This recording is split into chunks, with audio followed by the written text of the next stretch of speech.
ವಿಜಯನಗರ ಜಿಲ್ಲೆ ಕೂಡ್ಲಿಗಿ ಪಟ್ಟಣದ ಸಂಡೂರು ರಸ್ತೆಯಲ್ಲಿ ಬರುವ ಸೆಂಟ್ ಮೈಕಲ್ ಸ್ಕೂಲ್ನಲ್ಲಿ ಕರ್ನಾಟಕ ಪತ್ರಕರ್ತರ ಸಂಘದಿಂದ ಹಮ್ಮಿಕೊಳ್ಳಲಾಗಿದ್ದ ಕೂಡ್ಲಿಗಿ ಹಾಗೂ ಕೊಟ್ಟೂರು ತಾಲೂಕಿನ ತಮ್ಮದೇ ಆದಂತಹ ಪತ್ರಿಕಾ ರಂಗದಲ್ಲಿ ತಮ್ಮ ಅಳಲು ಸೇವೆಯನ್ನ ತಮ್ಮ ಪತ್ರಿಕಾ ರಂಗದಲ್ಲಿ ಸೇವೆ ಸಲ್ಲಿಸಿ ಸಮಾಜದ ಅಂಕುಡೊಂಕುಗಳನ್ನು ತಿದ್ದುವ ನಿಟ್ಟಿನಲ್ಲಿ ತಮ್ಮಗಳ ಬರವಣಿಗೆ ಮೂಲಕ ಸಮಾಜಕ್ಕೆ ತಮ್ಮ ಕ್ಷೇತ್ರದಲ್ಲಿ ಸಾರ್ವಜನಿಕರಿಗೆ ಆಗುವಂತಹ ಹಾಗೂ ಸೌಲಭ್ಯಗಳು ಆಗುವಂತಹ ಸರ್ಕಾರಗಳಿಗೆ ಆಳುವಂತಹ ಸರ್ಕಾರಗಳಿಗೆ ಚಾಟಿ ಬೀಸುವಂತಹ ಪದಗಳನ್ನು ಪತ್ರಿಕೆಗಳಲ್ಲಿ ಬಳಸಿ ಸುದ್ದಿಗಳನ್ನು ಮಾಡಿ ಕ್ಷೇತ್ರದ ಆ ಸಮಯದ ಶಾಸಕರುಗಳು ಸಹ ಭಯ ಎಂಬ ಅಳಕನ್ನು ಇಟ್ಟುಕೊಂಡು ಪತ್ರಕರ್ತರನ್ನು ಸ್ನೇಹಿತರಂತೆ ಕಂಡು ಜನಗಳಿಗೆ ಸಮಸ್ಯೆ ಇರುವಂತಹ ಸ್ಥಳದಲ್ಲಿ ಪತ್ರಿಕೆಯ ವರದಿಗಾರರು ಬಂದರೆ ಸಾಕು, ಆ ಸ್ಥಳದಲ್ಲಿ ಇದ್ದ ಸಮಸ್ಯೆ ಪರಿಹಾರವಾಗುತ್ತೆ ಎಂಬ ದೊಡ್ಡ ನಂಬಿಕೆ ಜನರಿಗೆ ಇತ್ತು ಅನ್ನುವ ಸಾಮರ್ಥ್ಯವನ್ನ ನಮ್ಮ ಹಿರಿಯರಾದ ಹಾಗೂ ಕೆಲ ಕಿರಿಯರಾದ ನಮ್ಮನ್ನಗಲಿದ ಪತ್ರಕರ್ತರು ನಮ್ಮ ಪತ್ರಿಕಾ ರಂಗದಲ್ಲಿ ಅನೇಕ ರೀತಿಯ ಸುದ್ದಿಯನ್ನು ಮಾಡಿದವರ ಬಗ್ಗೆ ಈ ಸಮಯದಲ್ಲಿ ನುಡಿ ನಮನ ಕಾರ್ಯಕ್ರಮವನ್ನು ಮಾಡುವುದರ ಮೂಲಕ ನಮ್ಮನ್ನ ಅಗಲಿದವರನ್ನ ಮೆಲುಕು ಹಾಕುವುದರೊಂದಿಗೆ ಈ ವಿಶ್ವ ಪತ್ರಿಕಾ ದಿನಾಚರಣೆಯ ಅಂಗವಾಗಿ ಈ ದಿನ ಹಮ್ಮಿಕೊಳ್ಳಲಾಗಿತ್ತು. ಈ ಸಂದರ್ಭದಲ್ಲಿ ನಮ್ಮನ್ನಗಲಿದ ಪತ್ರಕರ್ತರ ನೆನಪಿಗಾಗಿ ಗಿಡ ನೆಡುವುದರ ಮೂಲಕ ಕ್ಷೇತ್ರದ ಡಾಕ್ಟರ್ ಎನ್.ಟಿ. ಶ್ರೀನಿವಾಸ್ ಶಾಸಕರ ಮೇರೆಗೆ ಮಾನ್ಯ ತಾಲೂಕಾ ದಂಡಾಧಿಕಾರಿಗಳಾದ ಕುಮಾರಿ ವಿ.ಕೆ. ನೇತ್ರಾವತಿ ಅವರು ಉದ್ಘಾಟನೆ ಮಾಡಿ ಉದ್ಘಾಟನಾ ಭಾಷಣ ಮಾಡುವುದರ ಮೂಲಕ ವೇದಿಕೆಯಲ್ಲಿ ಯುಡಿ ಹಾಗೂ ಮಾನ್ಯ ಡಿವೈಎಸ್ಪಿ ಮಲ್ಲೇಶ್ ದೊಡ್ಮನಿಯವರು ಕಾರ್ಯಕ್ರಮ ಕುರಿತು ಮಾತನಾಡಿದರು. ಈಗಿನ ದಿನಮಾನಗಳಲ್ಲಿ ಪತ್ರಕರ್ತರು ನಿಜ ಸಂಗತಿಗಳನ್ನು ಬರೆಯುವಂತಹ ಪ್ರಾಮಾಣಿಕವಾಗಿ ಪತ್ರಕರ್ತರಿಗೆ ಕಷ್ಟ ಕಾರ್ಪಣ್ಯಗಳನ್ನು ಈ ದಿನ ಅನುಭವಿಸುವಂತಹ ಸ್ಥಿತಿ ಉಂಟಾಗಿದೆ. ದೇಶದಲ್ಲಿ ಚುನಾಯಿತ ಜನಪ್ರತಿನಿಧಿಗಳು ಪತ್ರಕರ್ತರ ಪ್ರಾಮಾಣಿಕವಾಗಿ ಸುದ್ದಿ ಮಾಡಲು ಆಗದೆ ಇರುವ ಕಾರಣ ಈ ದಿನಮಾನಗಳಲ್ಲಿ ಪತ್ರಕರ್ತರಿಗೆ ಎಲ್ಲ ರೀತಿಯ ತೊಂದರೆಗಳು ಉಂಟಾಗುವಂತಹ ಪರಿಸ್ಥಿತಿ ನಾವು ನೋಡಬಹುದಾಗಿದೆ. ಹಾಗೆ ಪತ್ರಕರ್ತಿಗೆ 20ರಿಂದ 25 ವರ್ಷಗಳ ಹಿಂದೆ ಪತ್ರಕರ್ತರು ಹಣಕ್ಕಾಗಿ ಪತ್ರಿಕಾ ರಂಗದಲ್ಲಿ ಬರುತ್ತಿರಲಿಲ್ಲ. ಈ ದೇಶದ ವ್ಯವಸ್ಥೆಯನ್ನು ಸರಿಪಡಿಸಲಿಕ್ಕೆ ತಮ್ಮ ಬರವಣಿಗೆಗಳ ಮೂಲಕ ಅಂಕು ಡೊಂಕುಗಳನ್ನು ತಿದ್ದುತ್ತಿದ್ದರು. ಹಾಗೆ ಜನರಿಗೆ ಬೇಕಾಗುವಂತಹ ವ್ಯವಸ್ಥೆಗೆ ಸಮಸ್ಯೆಗಳು ಸಹ ಪರಿಹಾರ ಆಗುತ್ತಿದ್ದವು. ಈಗಿನ ವಾಸ್ತವವಾಗಿ ನೋಡಿದರೆ ಆ ಒಂದು ಕಾಲದ ಪತ್ರಿಕಾ ರಂಗವು ಕಾಣಲಿಲ್ಲದಂತಾಗಿದೆ. ಈ ದಿನಮಾನಗಳಲ್ಲಿ 80ರಷ್ಟು ಪತ್ರಿಕಾ ರಂಗವು ಹಣದ ಹಾದಿಯಲ್ಲಿ ಹೋಗುತ್ತಿದ್ದಾರೆ ಎನ್ನುವ ಕಲ್ಪನೆ ಜನಗಳಲ್ಲಿ ಮೂಡುತ್ತಿದೆ ಎಂದು ತಿಳಿಸಿದರು. ಹಾಗೆ ಈ ಸಂದರ್ಭದಲ್ಲಿ ಮುಖ್ಯ ಭಾಷಣಕಾರರಾಗಿ ಸಿದ್ದರಾಮ ಹಿರೇಮಠ ಹಿರಿಯ ಪತ್ರಕರ್ತರವರು ನಮ್ಮನ್ನಗಲಿದ ಪತ್ರಕರ್ತರ ಕುರಿತು ಅವರ ಒಡನಾಟದಲ್ಲಿ ಇದ್ದಂತಹ ಅನುಭವಗಳನ್ನು ಮೆಲುಕು ಹಾಕುತ್ತಾ ಆ ಸಮಯದಲ್ಲಿ ಎಲ್ಲರ ಜೊತೆಗೂಡಿ ಸುದ್ದಿಗಳನ್ನು ಮಾಡುತ್ತಿದ್ದ ಸಂದರ್ಭದಲ್ಲಿ ನೆನಪಿಸಿಕೊಂಡು ಕಾರ್ಯಕ್ರಮಕ್ಕೆ ಮೆರುಗನ್ನು ನೀಡಿದರು. ಕರ್ನಾಟಕ ಪತ್ರಕರ್ತ ಸಂಘದ ಜಿಲ್ಲಾಧ್ಯಕ್ಷರಾದ BHS ರಾಜು ಅವರು ಪತ್ರಕರ್ತರ ಕುರಿತು ಮಾತನಾಡಿದರು. ಹಾಗೆ ಸೇಂಟ್ ಮೈಕಲ್ ಸ್ಕೂಲಿನ ವ್ಯವಸ್ಥಾಪಕರು ಪ್ರಾಂಶುಪಾಲರಾದ ವಿಜಯರಾಜ್ ಗಂಟೆಯಾಳ್ರವರು ಸಹ ಪತ್ರಕರ್ತರ ನುಡಿ ನಮನದ ಕಾರ್ಯಕ್ರಮ ಕುರಿತು ಮಾತನಾಡಿದರು. ಈ ಸಂದರ್ಭದಲ್ಲಿ ಕರ್ನಾಟಕ ರಕ್ಷಣಾ ವೇದಿಕೆ ಅಧ್ಯಕ್ಷರಾದ ಕಾಟೇರ್ ಹಾಲೇಶ್ ಸಹ ನಮ್ಮ ಹಿರಿಯ ದಿವಂಗತ ಮಲ್ಲಣ್ಣರವರನ್ನ ಹಾಗೆ ಹೀಮಾ ಬಸವರಾಜ್ ಅವರನ್ನ ಹಾಗೂ ಇನ್ನುಳಿದ ಎಲ್ಲ ಪತ್ರಿಕಾ ರಂಗದ ಒಡನಾಟದಲ್ಲಿದ್ದವರನ್ನ ನೆನೆಯುವುದರ ಮೂಲಕ ತಮ್ಮ ಅನಿಸಿಕೆ ತಿಳಿಸಿದರು.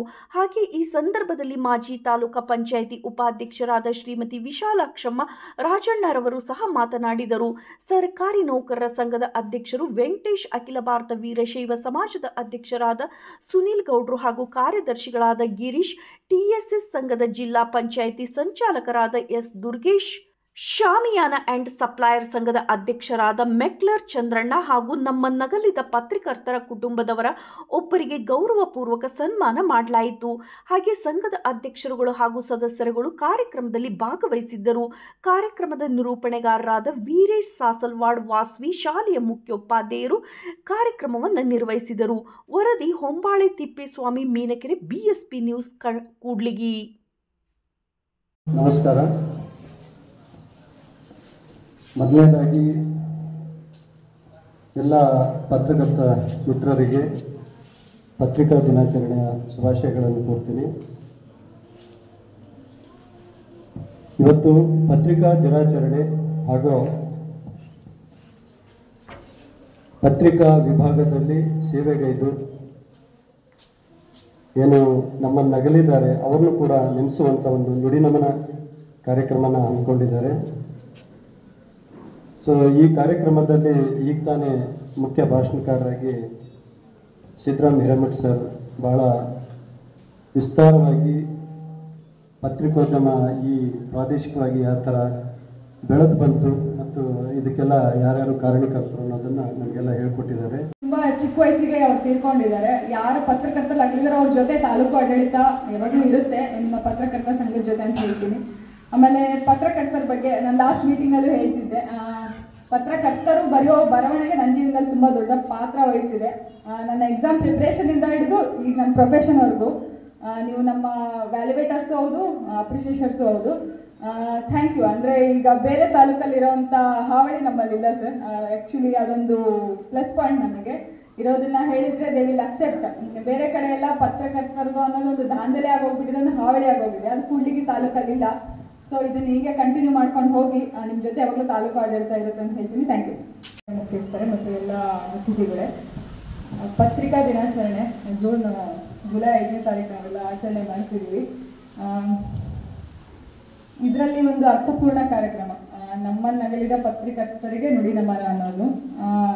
ಒಬ್ಬ ವ್ಯಕ್ತಿ ಬಿಟ್ಟೋದ್ಮೇಲೆ ಅವ್ರನ್ನ ನೆನಪಿಸ್ಕೊಳ್ಳೋದ್ರಿಂದ ಅವರು ಜೀವಂತವಾಗಿ ನಮ್ಮ ಜೊತೆನೇ ಇರ್ತಾರೆ ಅಂತ ನಾನು ತುಂಬ ನಂಬ್ತೀನಿ ಅದನ್ನು. ಹಂಗಾಗಿ ಇವತ್ತು ತುಂಬ ಬಂದಿದ್ದಾರೆ ಪತ್ರಕರ್ತರನ್ನ ಕಳ್ಕೊಂಡಿರೋ ಅವ್ರ ಪತ್ರಕರ್ತ ಮಿತ್ರರು ಮತ್ತು ಅವರ ಫ್ಯಾಮಿಲಿಯವರು ಕೂಡ. ಒಂದು ಈಗ ಫಿಲಿಮ್ ಆ್ಯಕ್ಟರ್ಸ್ ಹೆಂಗೆ ಮೂವಿ ಜೀವಂತವಾಗಿರ್ತಾರೋ ಹಂಗೆ ಅವ್ರ ಬರಹಗಳಿಂದ ಅವ್ರು ಜೀವಂತವಾಗಿದ್ದರು. ಅವ್ರ ಬರಹಗಳನ್ನು ನೀವು ನೆನೆಸ್ಕೊಂಡು ಅದನ್ನು ರೂಢಿಸ್ಕೊಂಡು ಹೋಗಿ.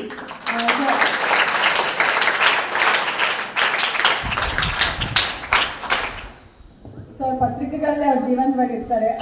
ಒಬ್ಬ ವ್ಯಕ್ತಿನ ಕಳ್ಕೊಂಡ್ಮೇಲೆ ಜೀವನ ಎಷ್ಟು ಕಷ್ಟವಾಗಿರ್ತದನ್ನ ನಾನು ನೋಡಿದ್ದೀನಿ. I have visited Gunnalli Raghavendra ಅವ್ರ ಮನೆಗೆ ನಾನು ಪರ್ಸ್ನಲಿ ಭೇಟಿ ಕೊಟ್ಟಿದ್ದೆ. ನೀವು ತಿಳ್ಕೊಂಡಷ್ಟು ನಾವು ಬಿಳೆ ಬಟ್ಟೆ ಹಾಕ್ಕೊಂಡು ಒಳ್ಳೊಳ್ಳೆ ರೂಢಿ ತಿರುಗೋದು ಅಷ್ಟು ಜೀವನ ನಮ್ಮ ಸರಳ ಇರೋಲ್ಲ. ಆದರೆ ಯಾರು ಪ್ರಾಮಾಣಿಕವಾಗಿರ್ತಾರೆ ಅವರು ಈ ಪತ್ರಿಕೋದ್ಯಮ ಉಳಿತಾರೆ. ಈಗಾಗಲೇ ನಮ್ಮ ತಹಸೀಲ್ದಾರ್ ಮೇಡಮ್ ಒಂದು ಮಾತು ಹೇಳಿದರು, ತುಂಬ ಒಳ್ಳೆ ಮಾತು. ನೀವು ಮಕ್ಕಳು ಕೂಡ ಅದನ್ನು ಗಮನಿಸಿದ್ರು ಇಲ್ಲಿ ಗೊತ್ತಿಲ್ಲ. ಕೂಡ್ಲಿಗಿ ತಾಲೂಕಿನಲ್ಲಿ ಅಂಥ ವ್ಯವಸ್ಥೆ ಇಲ್ಲ ಪತ್ರಕರ್ತರಲ್ಲಿ. ತುಂಬ ಹೆಮ್ಮೆ ವಿಷಯ ಅದು. ಆ ಪತ್ರಕರ್ತರು ಇವತ್ತು ಆ ನಂಬಿಕೆ ವಿಶ್ವಾಸ ಗಳಿಸ್ಕೊಂಡಿದ್ದಾರೆ ಅಂದರೆ ನಿಜವಾಗ್ಲೂ ಅದು ಹೆಮ್ಮೆ ವಿಷಯ. ಬೇರೆ ಬೇರೆ ತಾಲೂಕುಗಳಲ್ಲಿ ಬೇರೆ ಬೇರೆ ಜಿಲ್ಲೆಗಳಲ್ಲಿ ತುಂಬ ಹಾವಳಿ ಇದೆ, ಪತ್ರಕರ್ತರದ್ದು ಹಾವಳಿ ಇದೆ. ಅದನ್ನು ನೀವು ಮಕ್ಕಳ ಮುಂದೆ ನಾನು ಹೇಳುವಂಥ ಅವಶ್ಯಕತೆ ಇಲ್ಲ. ಆದರೆ ನೀವು ಪತ್ರಕರ್ತರು ಆಗಬೇಕು ಅಂತಂದರೆ ನೀವು ಕೆಲವು ಮೌಲ್ಯಗಳನ್ನು ರೂಢಿಸ್ಕೊಳ್ಬೇಕು. ಮೌಲ್ಯಗಳಂದ್ರೆ ಏನಂದರೆ ಶಿಸ್ತು, ಒಂದು ಪ್ರಾಮಾಣಿಕತೆ. ನೀವಿಷ್ಟು ರೂಢಿಸ್ಕೊಂಡ್ರೆ ಅದನ್ನು ನೀವು ಪತ್ರಕರ್ತರಾಗ್ಬೋದು.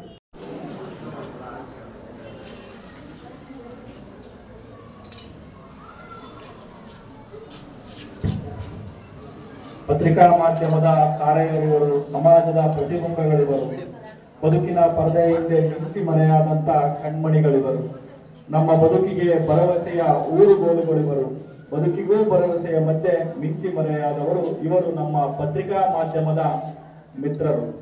ಇವರ ಹೋರಾಟ ಅನ್ನುವಂಥದ್ದು ಕೂಡ ಒಂದು ಅರ್ಥಪೂರ್ವಕವಾಗಿರುತ್ತೆ. ಸಮಾಜದ ಒಂದು ಒಳಿತಿಗಾಗಿ ನಮ್ಮನ್ನು ತಾವು ಅವರು ಅರ್ಪಿಸಿ. ಮುಖ್ಯವಾಗಿ ನಾನು ಈ ಎರಡೇ ನಿಮಿಷದಲ್ಲಿ ಮಾತಾಡ್ಲಿಕ್ಕೆ ಇಷ್ಟಪಡ್ತೀನಿ. ಮಕ್ಕಳ ಜೊತೆಗೆ ನಾನು ಮಾತಾಡ್ಲಿಕ್ಕೆ ಇಷ್ಟಪಡ್ತೀನಿ. ಇವತ್ತಿನ ದಿನ ಇಲ್ಲಿರ್ತಕ್ಕಂಥ ಎಲ್ಲ ಒಂದು ಚರ್ಚ್ ಸ್ಕೂಲ್ ಮಕ್ಕಳು ಒಂದು ಶಿಸ್ತನ್ನು ನೋಡಿ ನನಗೆ ತುಂಬ ಖುಷಿ ಆಯಿತು. ಯಾಕಂದರೆ ನಿಮ್ಮ ಮುಖ್ಯ ಗುರುಗಳು ಕೂಡ ಇಲ್ಲಿ ಇದ್ದಾರೆ. ಈಗಾಗಲೇ ಸಿದ್ದರಾಮ ಹಿರೇಮಠ್ ಸರು ನಮ್ಮ ಹಿರಿಯ ಅಗಲಿರ್ತಕ್ಕಂಥ ಪತ್ರಕರ್ತರ ಬಗ್ಗೆ ಸವಿಸ್ತಾರವಾಗಿ ಮಾತಾಡಿದ್ದಾರೆ. ಅವ್ರ ಜೊತೆಗೆ ಒಡನಾಟಲ್ಲಿರ್ತಕ್ಕಂಥ ನಾವು ಕೂಡ ಮಲ್ಲಣ್ಣ ಸರ್ ಬಗ್ಗೆ ಎಲ್ಲ ಹೇಳಿದ್ದಾರೆ. 1990ರಲ್ಲಿ ನಮ್ಮ ಮನೆಯಲ್ಲಿ ಪಾರ್ಟ್ ಟೈಮ್ ಲೆಕ್ಚರರ್ ಆಗಿ ಕೂಡ್ಲಿಗಿ ಡಿಗ್ರಿ ಕಾಲೇಜಲ್ಲಿ ಬಂದಿದ್ದರು. ಆಗ ನಾವು ಮಲ್ಲಣ್ಣ ಸರ್ ಅಂದರೆ ಅದು ಈಗಲೂ ನೆನೆಸ್ಕೊಂಡ್ರೆ ಏನೋ ಒಂಥರ ನಮಗೆ ಮೈಯೆಲ್ಲ ಜುಮ್ ಅನ್ನತ್ತೆ. ಅಂಥ ಒಂದು ಒಳ್ಳೆ ವ್ಯಕ್ತಿನ ನಾನಂತೂ ಇನ್ನೂ ಅಂಥ ಪತ್ರಕರ್ತರು ನೋಡೇ ಇಲ್ಲ, ಎಲ್ಲಿ ಸಹ ನೋಡಿಲ್ಲ. ಯಾಕೆ ಹೇಳ್ತಿದ್ದೀನಿ ಅಂತಂದರೆ ಈಗ ಅವ್ರ ಬಗ್ಗೆ ಹೇಳಲಿಕ್ಕೆ ಆಗಲ್ಲ, ನಮಗೆ ಪದಗಳಲ್ಲಿ ಹೇಳಲಿಕ್ಕಾಗಲ್ಲ. ಅಷ್ಟು ನಾವು ಅವ್ರ ಒಡನಾಟದಲ್ಲಿ ನಮಗೆ ಅನುಭವಗಳಾಗಿದ್ದಾವೆ. ನೆನಪಿಸ್ಕೊಳ್ಳಿಕ್ಕೆ, ನನ್ನ ಆ ಹಿಂದಿನ ದಿನಗಳನ್ನು ನೆನಪಿಸ್ಕೊಳ್ಳಿಕ್ಕೆ ಕಾರಣರಾದಂಥವರು ನಮ್ಮ ರಾಘವೇಂದ್ರ ಅವರು ಮತ್ತು ಪತ್ರಕರ್ತರ ಸಂಘದವರು. ಅಂತ ಒಂದು ಅತ್ಯುತ್ತಮವಾದಂಥ ಕಾರ್ಯಕ್ರಮವನ್ನು ಇವತ್ತು ಮಾಡಿದ್ದೀರಿ, ಖುಷಿ ಆಗ್ತದೆ. ಮತ್ತು ಅಗಲಿದಂಥ ಪತ್ರಕರ್ತರ ಕುಟುಂಬದವರಿಗೆ ಸನ್ಮಾನ ಇಟ್ಕೊಂಡಿದ್ದೀರಿ, ಭಾಳ ಖುಷಿ ಆಗುತ್ತೆ. ಆದರೆ ಏನಂತಾರೆ, ನನಗೆ ಒಂದು ಎಲ್ಲರೂ ಬಹಳ ಜನ ಬರಬೇಕಾಗಿತ್ತು ಈ ಕಾರ್ಯಕ್ರಮದಲ್ಲಿ. ಜಿಲ್ಲಾ ಅಧ್ಯಕ್ಷರಾದ ರಾಜು ಸೌರವರು ಕೂಡ ಇದ್ದಾರೆ. ನಮ್ಮ ಪಟ್ಟಣ ಪಂಚಾಯಿತಿ ಅಧ್ಯಕ್ಷರಾದ ಕಾವಲಿ ಶಿವಪ್ಪ ಅವರು ಕೂಡ ಈ ಕಾರ್ಯಕ್ರಮದಲ್ಲಿ ಹಾಜರಿದ್ದಾರೆ.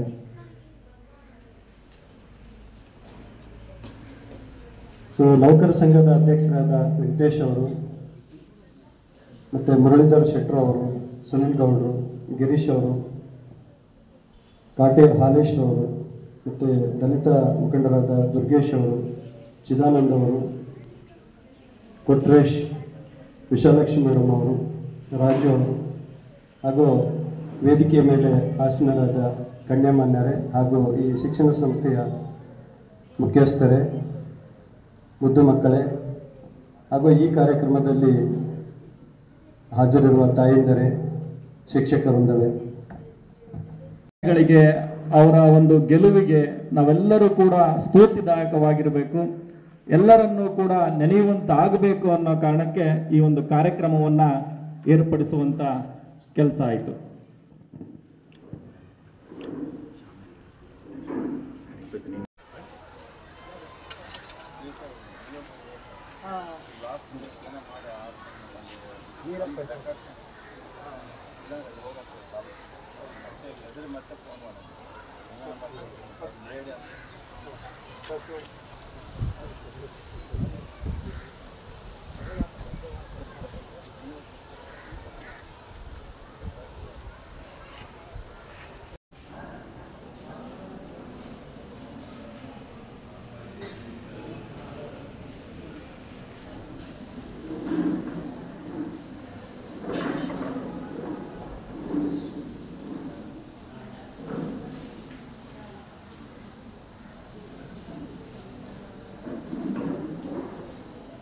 ನುಡಿ ನಮನ ಕಾರ್ಯಕ್ರಮಕ್ಕೆ ಬಂದಿರತಕ್ಕಂಥ ವೇದಿಕೆಯಲ್ಲಿರ್ತಕ್ಕಂಥ ಎಲ್ಲ ಗಣ್ಯರೇ ಮತ್ತು ನನಗೆ ಅತಿ ಹೆಚ್ಚು ಪರಿಚಿತರಾಗಿರ್ತಕ್ಕಂಥ ಸಿದ್ದರಾಮ ಸರ್ ಅವರೇ, ಹಿರೇಮಠ ಸರ್ ಅವರೇ, ಹಾಗೂ ವೇದಿಕೆಯಲ್ಲಿರ್ತಕ್ಕಂಥ ಖುಷಿ ಆಯಿತು. ಯಾಕಂದರೆ ಪತ್ರಕರ್ತರ ಜೊತೆಗಿನ ಒಡನಾಟ 90ರ ದಶಕದಿಂದಲೂ ಇದೆ. ಆಗಿನಿಂದಲೂ ಎಲ್ಲರನ್ನ ಈಗೇನು ನಮ್ಮನ್ನು ಅಗಲಿದ್ದಾರೆ, ಈ ಎಲ್ಲ ಪತ್ರಕರ್ತರ ಜೊತೆಗೆ ಅವರ ಒಡನಾಟ, ಅವರಿಂದನೂ ಸಾಕಷ್ಟು ಕಲ್ತಿದ್ದೀನಿ ನಾನು. ನಮ್ಮ ಈ ಪತ್ರಿಕಾ ದಿನಾಚರಣೆ ಅಂದ ತಕ್ಷಣ ಪತ್ರಿಕೆ ಯಾವಾಗ ಪ್ರಾರಂಭ ಆಯಿತು ಅನ್ನುವಂಥದ್ದು ಬಹಳ ಮುಖ್ಯ ಆಗ್ತದೆ. ಕನ್ನಡದಲ್ಲಿ ಹರ್ಮನ್ ಮುಗ್ಲಿಂಗ್ ಇವರು ಮೊದಲಿಗೆ ಮಂಗಳೂರು ಸಮಾಚಾರ ಅನ್ನುವಂಥ ಪತ್ರಿಕೆಯನ್ನು ಪ್ರಾರಂಭ ಮಾಡ್ತಾರೆ. 1843 ಜುಲೈ 1ರಂದು ಇದು ಪ್ರಾರಂಭ ಆಗ್ತದೆ. ಮುಂದೆ ಕನ್ನಡ ಸಮಾಚಾರ ಅಂತ ಬದಲಾಗ್ತದೆ. ಪತ್ರಿಕೋದ್ಯಮ ಅನ್ನುವಂಥದ್ದು ವೃತ್ತಿ ಅಲ್ಲ, ಅದು ಒಂದು ವ್ಯಾಪಾರ ಅಲ್ಲ ಅಂತ ಹೇಳ್ತಾರೆ, ಅದೊಂದು ಧರ್ಮಯುದ್ಧ ಅಂತ ಹೇಳ್ತಾರೆ. ಯಾಕಂದ್ರೆ ಪತ್ರಿಕೆಯ ಭಾಗವಾಗಿ ಎಲ್ಲವನ್ನು ಬರೀಲಿಕ್ಕಾಗಲ್ಲ, ಎಲ್ಲವನ್ನ ಹೇಳಲಿಕ್ಕಾಗಲ್ಲ. ಆದರೂ ಕೂಡ ಸಮಾಜದ ಸಮಸ್ಯೆಗಳಿಗೆ ಸ್ಪಂದಿಸುವಂತ ಕೆಲಸವನ್ನ ಇವತ್ತು ಅನೇಕ ಸ್ಥಳೀಯ ಪತ್ರಿಕೆಗಳು ಮಾಡ್ತಾ ಇದ್ದಾವೆ. ಆ ಸ್ಥಳೀಯ ಪತ್ರಿಕೆಗಳ ಭಾಗವಾಗಿರುವಂತ ಎಲ್ಲಾ ವರದಿಗಾರರನ್ನ ನಾವಿವತ್ತು ಗೌರವದಿಂದ ಕಾಣುವಂತ, ಅವರನ್ನ ನೆನೆಯುವಂತ ಒಂದು ಸುಂದರ ಕಾರ್ಯಕ್ರಮಕ್ಕೆ ಬಂದಂತ ಎಲ್ಲರಿಗೆ ಮತ್ತೊಮ್ಮೆ ಸ್ವಾಗತವನ್ನ ಮಾಡುತ್ತಾ ಈ